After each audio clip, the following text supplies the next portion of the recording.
일본 후쿠시마 오염수 방류 관련 중국과 대만의 대응을 맡은 한국외국어대학교 전세영입니다. 저도 이 중국 정치사회학을 전공한지라 이 원자력에 관련된 분야에 전문 지식이 없어서 조금 감사합니다. 분석하는데 좀 조심스럽지만 그래도 최대한 객관적인 자료를 바탕으로 이 중국과 대만의 대응을 분석하도록 하겠습니다. 먼저 중국과 대만의 각각의 정부와 그리고 민간 학계 이렇게 두 부분으로 나눠서 각각 분석을 하도록 하겠습니다. 먼저 첫 번째로 중국 정부는 이 후쿠시마 방류 결정에 대해서 다음과 같은 4가지의 기본 입장을 고수를 하고 있습니다. 가장 첫 번째로는 이 후쿠시마 원전 사고가 2011년에 발생을 했는데 그 이전에 발생했던 원전 사고들 중에서 좀 가장 심각하게 인식을 하고 있고요. 그건 아무래도 일본과 중국의 이제 지리학적인 인접성이 그 이유로 꼽히지 않나 싶습니다. 그래서 가장 이런 심각한 핵사고 중에 하나로서 특히 이 유출이 된 그러니까 오염수 안에 방사성 핵종이 다량 함유되어 있다는 점입니다. 그리고 두 번째, 이 일본 측이 자칭하는 것처럼 방류 정보를 공개함에 있어서 한국과 중국과 같은 이 인접국들의 이해관계자들과의 어떤 충분한 협의가 없었다는 점, 그리고 무엇보다도 방류 결정을 발표하기 전에 다른 주변국들과 이런 협의가 전혀 이루어지지 않았다는 점을 좀 강도 높게 비판을 하고 있는 입장입니다. 그래서 이러한 어떤 인식하에 중국 정부는 이 국제원자력기구 IAEA의 관련 기술팀의 활동을 좀 전폭적으로 지지를 할 것이고, 근데 이거는 일본 정부의 결정을 지지하는 것이 아니라 이 국제기구의 활동을 좀 지지하는 것이다라는 점을 좀 재차 강조하고 있습니다. 그리고 마지막으로 이 일본 정부의 결정이 이런 국제적인 안전 그리고 인접 주변국들의 어떤 이익에 심각한 영향을 미치고 있다는 점이 좀 기본 4가지 입장이라고 할 수 있겠습니다. 그래서 이 중국 정부는 중국의 입장에서 보다 객관적인 근거를 제시하기 위해서 다른 타국의 연구 결과들을 많이 인용을 해서 브리핑을 할 때 사용을 하고 있는데, 특히 가장 방류로 인해서 피해를 받는 어떤 시뮬레이션을 예측을 했을 때 가장 빠른 2달 이내로 예측이 되는 독일의 연구 결과를 좀 제시를 해서 좀 강력하게 비판을 하고 있습니다. 그런데 이 일본 정부의 결정에 비판을 하는 것도 물론 있지만 더 중요한 어떤 이유 중에 하나는 이 오염수 방류를 지지하는, 그러니까 일본 정부의 결정을 지지하는 미국 정부의 입장을 더 강도 높게 비판을 하고 있다는 점입니다. 그래서 앞서 미국에서는 처리수라는 표현을 썼지만 중국 정부는 폐수라는 용어를 사용을 하고 있고요. 그리고 이런 미국을 어떤 일본 정부의 결정에 함께 공조하는 이런 공범이라는 표현을 좀 강경하게 사용을 하면서 이제 함께 미국 정부의 입장을 더 비판을 하는 그런 모습입니다. 그래서 이러한 어떤 기본 입장 하에 다음 3가지 대응을 좀 주로 하고 있는데요. 첫 번째는 좀 가장 빈도수가 높은 그런 대응 방안입니다. 첫 번째는 이제 일본 정부의 무책임함과 일방적인 이런 결정을 비판을 하는데, 주로 이 중국 정부 부처 내에서 외교부와 상무부에서 정례 브리핑을 통해서 좀 강경한 단어들을 사용을 하면서 좀 원색적인 비판을 이어가고 있습니다. 그래서 이러한 결정을 폐수 배출 행위라고 이제 규정을 하고 있고, 그래서 일본 정부의 좀 국제적인 책임 표명을 요구를 하고 있습니다. 그리고 이 중국 내에 좀 일본 관련한 고위급 인사들을 이제 불러서, 그러니까 예를 들어서 이런 주중 일본 대사와 같은 이런 고위급 인사들을 이제 불러서 중국 정부의 입장을 좀 재차 전달을 하고 있는 그런 대응입니다. 그리고 그와 함께 이제 중국 외교 인사들이 이런 외교 일정에서 좀 지속적인 비판을 이어가고 있는 점입니다. 예를 들어 왕이 외교부장 같은 경우는 이제 외교급 장관 회의나 아니면 기타 해외 의전 활동 등에서 이런 일본 정부의 결정을 어떤 위협과 그리고 좀 더 전 세계 국민들의 어떤 안전을 위협한다는 점을 함께 연결해서 비판을 하고 있는데, 그래서 이 전 세계 해양 환경뿐만이 아니라 어떤 국제 공공의 안전까지도 위협하는 행위다라는 점을 이제 좀 강조를 하고 있습니다.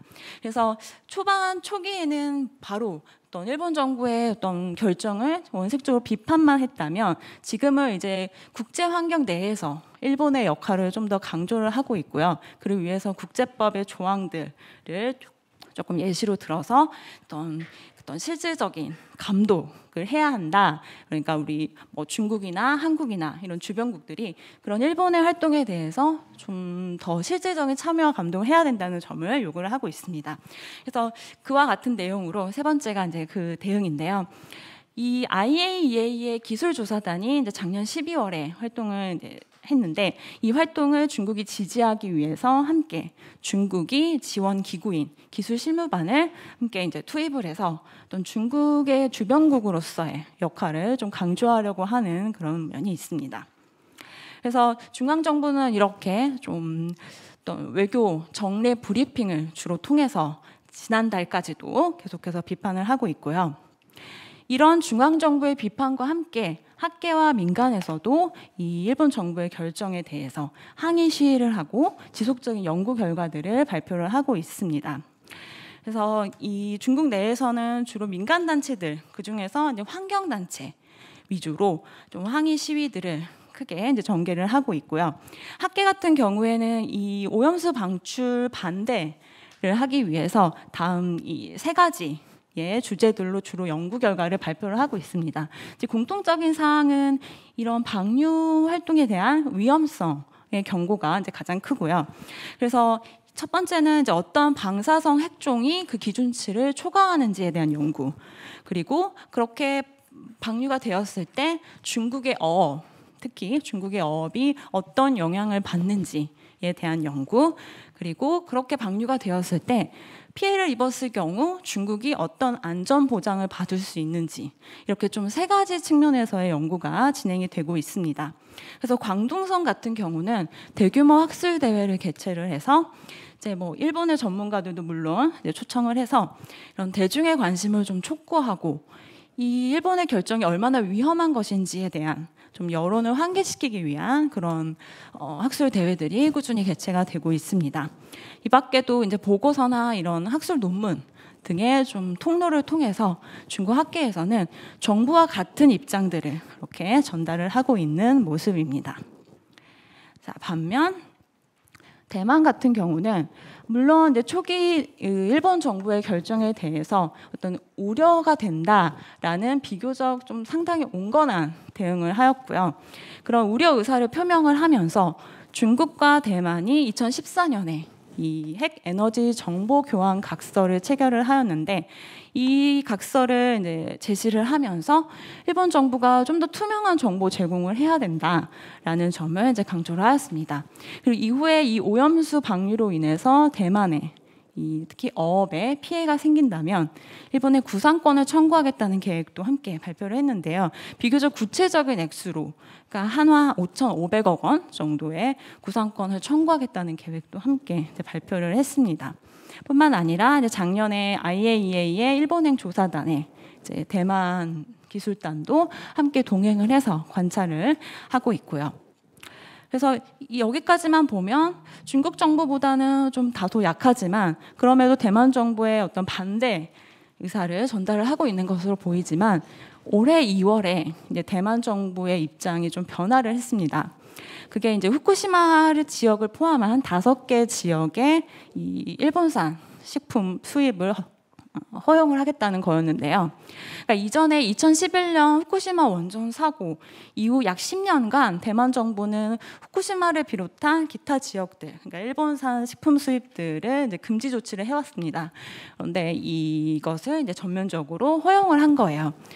그래서 이러한 어떤 결과를 발표를 하면서 대만 정부는 이 결과 발표 바로 전에 있었던 대만 여론조사 결과를 들면서 이 식품 수입 허용을 재개해도 된다라고 하는 국민 여론이 이제 50%를 넘었다라고 하는 어떤 객관적인 증거, 그리고 약 10년간 그러니까 일본의 그 식품들에 대한 방사성 조사를 한 결과 기준치를 충분히 충족했다라는 두 가지의 어떤 증거를 들어서 이 식품 수입을 허용하겠다라고 했는데 뭐 이러한 이유도 있겠지만 사실은 좀 더 중요한 이유는 이 중국에 대한 대만의 경제적인 의존도를 좀 줄이고자 함이 가장 좀 큰 목적으로 보여집니다. 그래서 일본을 중국과 더 넘어서는 새로운 대만의 경제적인 협력 파트너로서 선택하고자 함이고, 그리고 CPTPP 가입을 하기 위해서 좀 일본의 그런 지지를 좀 얻고자 하는 그래서 일본을 그런 파트너로 선택해서 좀 다자 협력을 추진하고자 하는 그런 대만 정부의 어떤 목적이 들어가 있는 결정이 아닌가 싶습니다. 근데 이러한 대만 정부의 이런 결정에 학계와 민간에서는 반대 의사를 표명을 하고 있고요. 학계는 물론 이제 일본 정부의 결정 이후 중국 학계처럼 계속해서 이 피해 예측에 대한 시뮬레이션을 바탕으로 한 그런 조사 결과들을 계속 발표를 해왔습니다. 그래서 특히 이제 매일 방류될 경우에 빠르면 1년 6개월 내에 이 대만 외에 도달할 가능성이 제기된 이 국립 대만 해양대 연구 자료를 이제 가장 많이 들면서 지금도 지속적으로 이제 대만 내의 대학에서 연구가 진행이 되고 있습니다.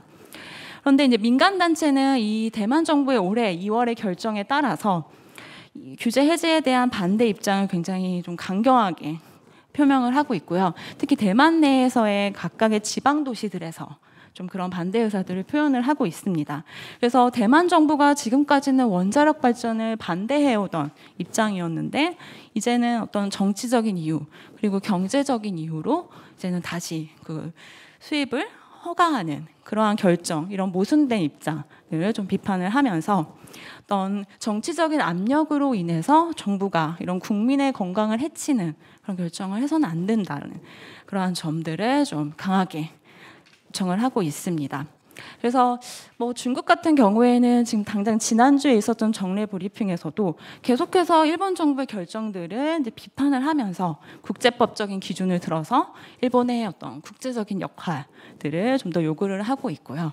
대만은 이렇게 정부의 입장이 바뀜에 따라서 학계와 민간에서는 이제 정부의 입장에 반대하는 그러한 모습을 보이고 있습니다. 그래서 앞으로 뭐 내년 방류가 완전 이제 시작되기 전까지는 계속해서 좀 이러한 모양새를 보이지 않을까 그렇게 좀 예상이 됩니다. 그러면 제 발표는 여기까지 하도록 하겠습니다. 감사합니다.